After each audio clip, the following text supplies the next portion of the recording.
Topic of today's discussion is Romanticism.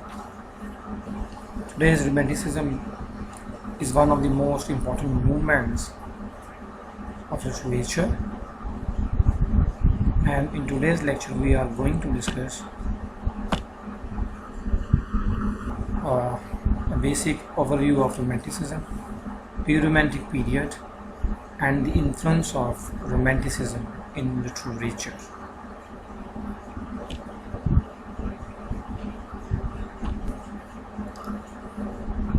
Students, Romanticism, attitude or intellectual orientation that characterized many works of literature, painting, music, architecture, criticism, and historiography in Western civilization over a period from the late 18th to the mid-19th century. Students, Romanticism can be seen as a rejection of the precepts of order, calm, harmony, balance, idealization, and rationality that typified classicism in general and late 18th century neoclassicism in particular. So students, it was also to some extent a reaction against the Enlightenment and against 18th century rationalism and physical materialism in general. Students, Romanticism emphasized the individual, the subjective, the irrational and imaginative, the personal, the spontaneous, the emotional, the visionary, and the transcendental.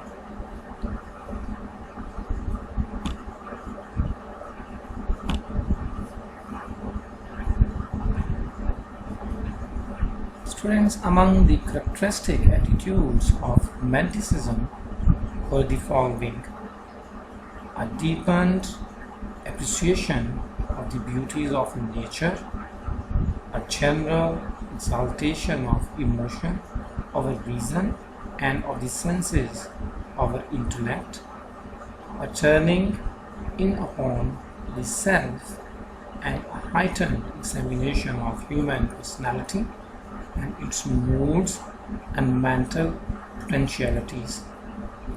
Preoccupation with genius, the hero,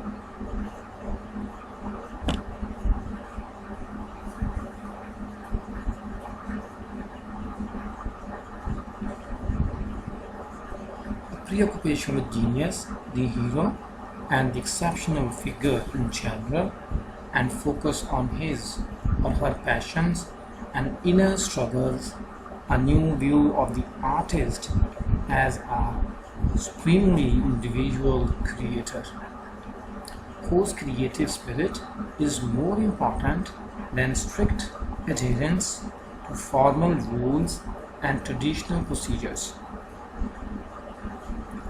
An emphasis upon imagination as a gateway to transcendent experience and spiritual truth, an obsessive interest in folk culture, national and ethnic cultural origins and medieval era, and a predilection for the exotic, the remote, the mysterious, the weird, the occult, the monstrous, the diseased, and even the satiric. Students, now we are going to discuss the influence of these elements on literature of different periods.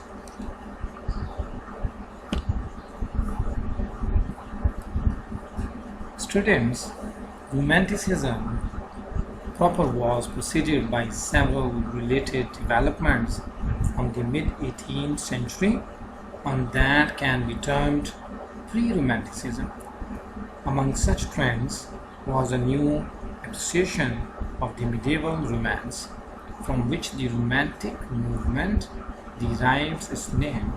The romance was a tale or ballad of chivalric adventure whose emphasis on individual heroism and on the exotic and the mysterious was in clear contrast to the elegant formality and artificiality of prevailing classical forms of literature. Students such as these classical forms of literature are the French neoclassical tragedy or the English heroic copulating poetry. Students, this new interest in relatively unsophisticated but overtly emotional literary expressions of the past was to be a dominant note in Romanticism. Students, Romanticism in English literature began in the 1790s with the publication of the lyrical ballads of William Wordsworth and Samuel Taylor Coleridge, usually named S.T. Coleridge. Students, Wordsworth's preface to the second edition 1800 of lyrical ballads in which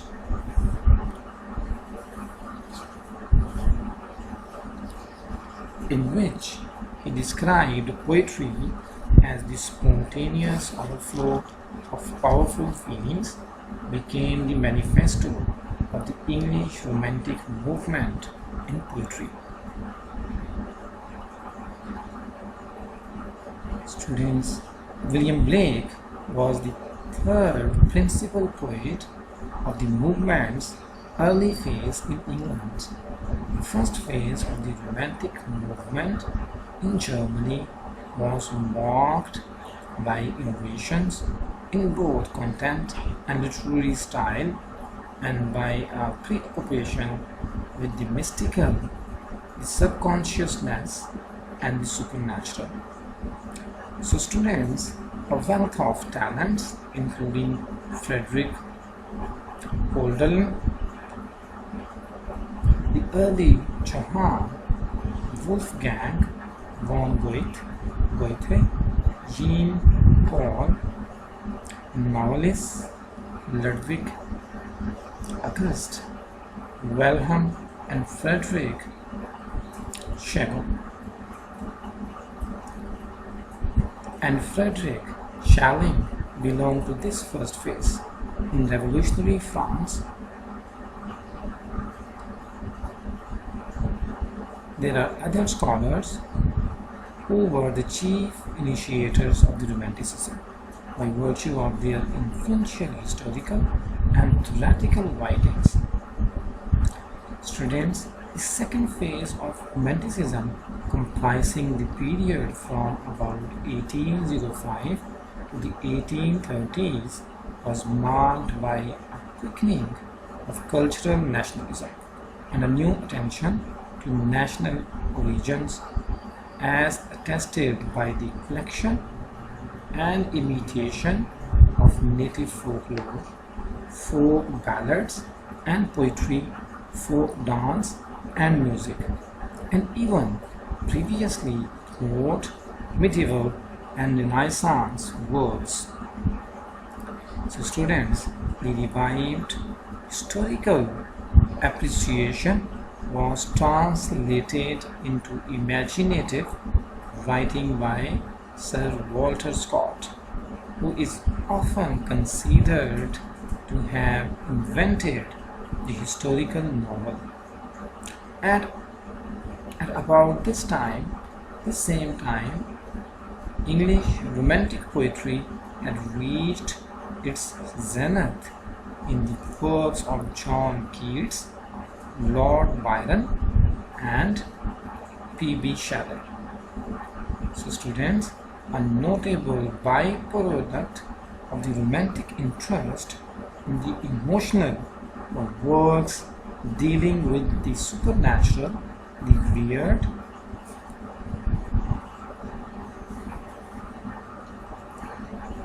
and the horrible, as in Mary Shelley's Frankenstein and works by Charles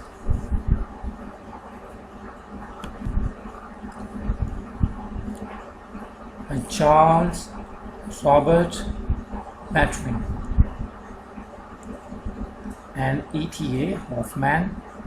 The second phase of Romanticism in Germany was dominated by von Arnim, Joseph von Goeritz, and Joseph von Eichendorff. So students, by the 1820s, Romanticism had broadened to embrace literature of almost all of Europe. In this later second phase, the movement was less universal in approach and concentrated more on exploring each nation's historical and cultural inheritance and on examining the passions and struggles of exceptional individuals. Students, a brief survey of romantic or romantic influenced writers would have include Thomas De Quincey, William Hazlitt, and Charlotte Amalie and Anne Bronte in England, Victor Hugo, Alfred de Whitney, Alphonse de Lamartine, Alfred de Musset, Stendhal, Prosper Mérimée, Alexander Dumas in France, and Manzoni and Leopardi in Italy, and Saavedra in Spain, etc. And almost all of the important writers in pre-Civil War America.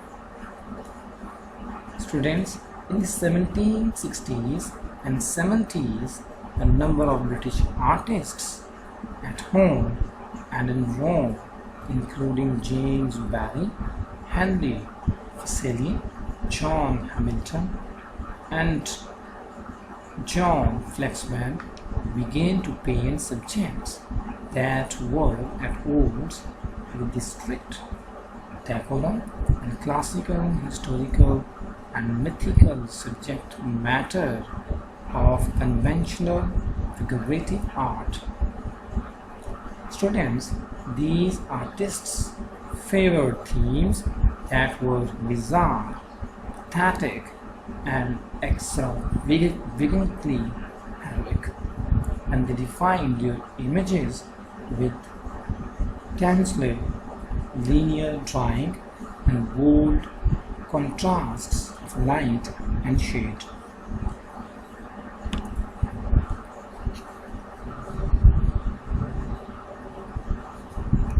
Students, William Blake, the other principal early Romantic painter in England, evolved his own powerful and unique visionary images. In the next generation, the great genre of English Romantic landscape painting emerged in the works of J.M.W. Turner and John Constable. These artists emphasized transient and dramatic effect of light, atmosphere, and color to portray a dynamic, natural world capable of evoking awe and grandeur.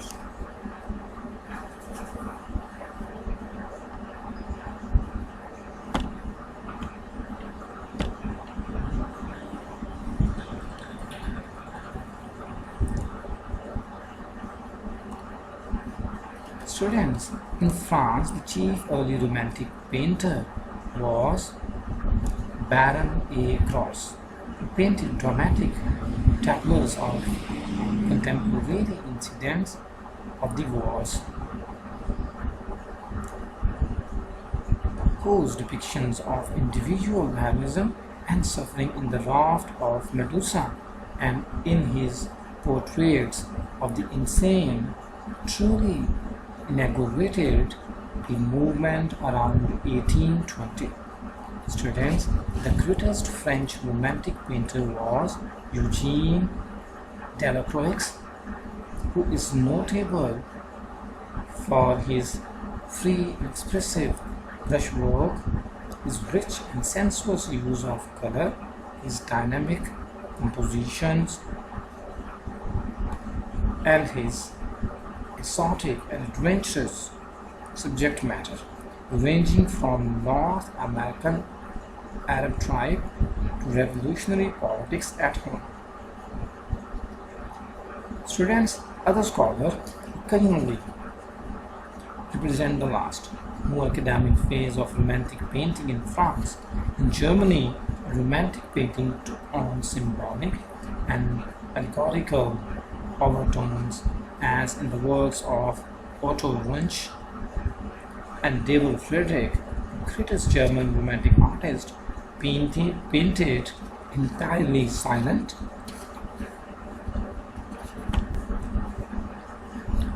and stark landscapes that can induce in the beholder a sense of mystery and religious awe.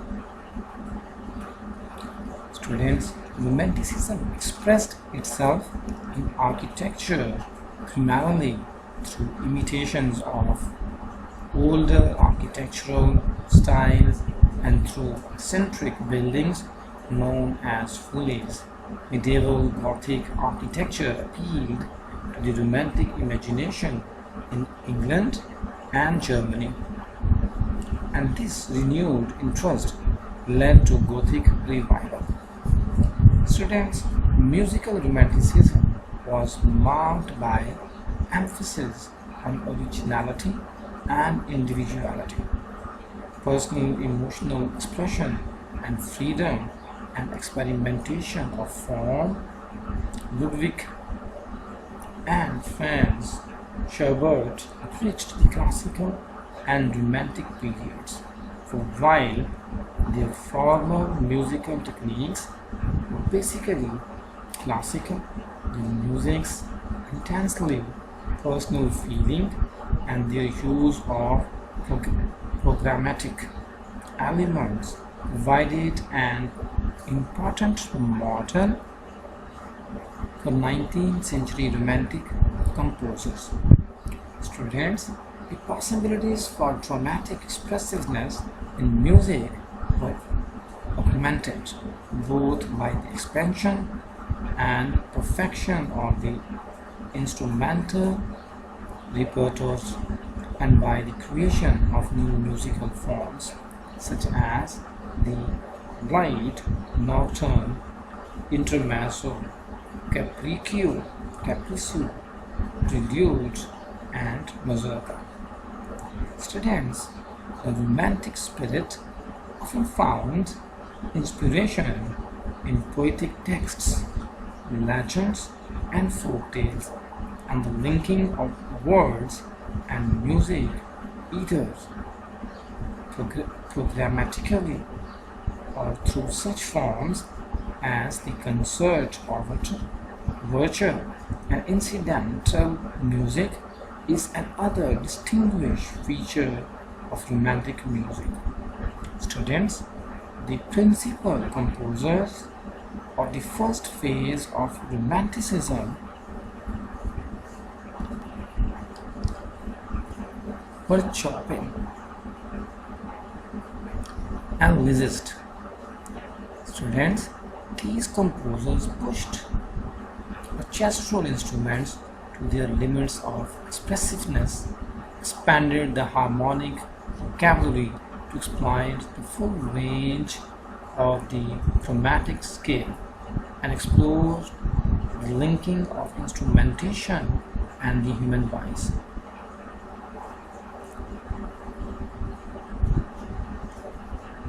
Students, the middle phase of musical romanticism is represented by such figures as Edward Grieg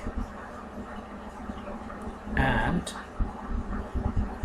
Dvorak. So students, romantic efforts to express a particular nation's distinctiveness through music was manifested in the words of different literary figures. Students, in our next lecture, we may compare this romanticism with idealism. Okay students, see you in next lecture.